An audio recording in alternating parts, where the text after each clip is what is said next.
Hello friends, अपना time आएगा कि एपिसोड में आप देखेंगे अपकमिंग एपिसोड है, बहुत इंटरेस्टिंग है। तो एपिसोड जो शुरू होता है विक्रम से, जो रानी की बात को याद करता है और क्यारा की जो उसके दिल में जगह है उस बात के बारे में सोचता है। रानी वहाँ आती है और उससे बोलती कि क्या वो शादी के लिए तैयार है, उसे जल्दी फैसला लेने के लिए कहती है।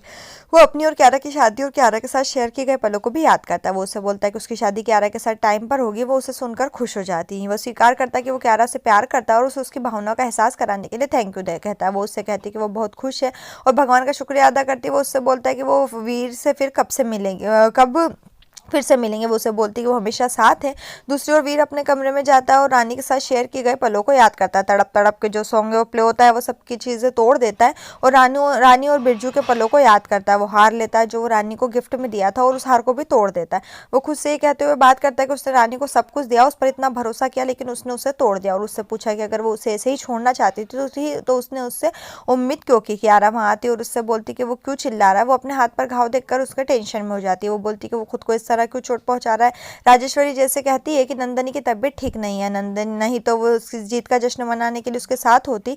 वो विक्रम को तैयार होने के लिए कहती है। वो बिना टाइम बर्बाद किए क्यारा को प्रपोज करने का फैसला करता। रानी उसे बोलती कि वीर उसके कमरे में नहीं है। चंपा उन्हें बोलती कि क्यारा अपने कमरे में नहीं है। रानी विक्रम से कहती है कि क्यारा अपने ब्राइडल लुक में सेल्फी लेने जरूर गई होगी। वो वीर और क्यारा को शादी की माला के साथ देखकर शॉक्ड हो जाती है और उसके हाथों में फूल की थाली होती है जिससे वेलकम करने के लिए था, उस थाली को गिरा देती है। राजेश्वरी मुस्कुराती है और रानी को देखती है।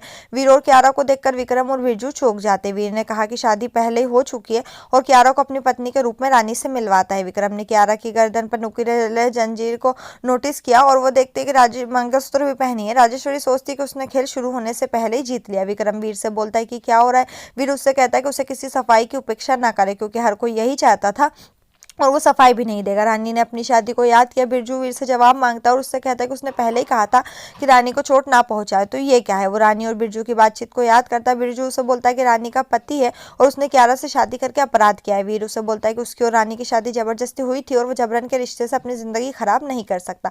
वो बोलता है कि उसकी और रानी की शादी के लिए कोई सबूत भी मौजूद नहीं है। बिरजू वीर पर हमला करने की कोशिश करता है और राजेश्वरी उसे रोक देती है। वो उसे रानी के बारे में सोचने के लिए कहता है। उससे कहता है कि उससे उसकी परवाह नहीं है कि दूसरे उसके बारे में क्या सोचते हैं, और उसे रानी देखभाल करने के लिए कहता है क्योंकि उसमें उसे कोई नहीं हरा सकता और इसके अलावा उसका अब रानी के साथ कोई रिश्ता नहीं है। वो क्यारा के साथ वहां से चला जाता है। रानी जो उसे रोकने की कोशिश करती है।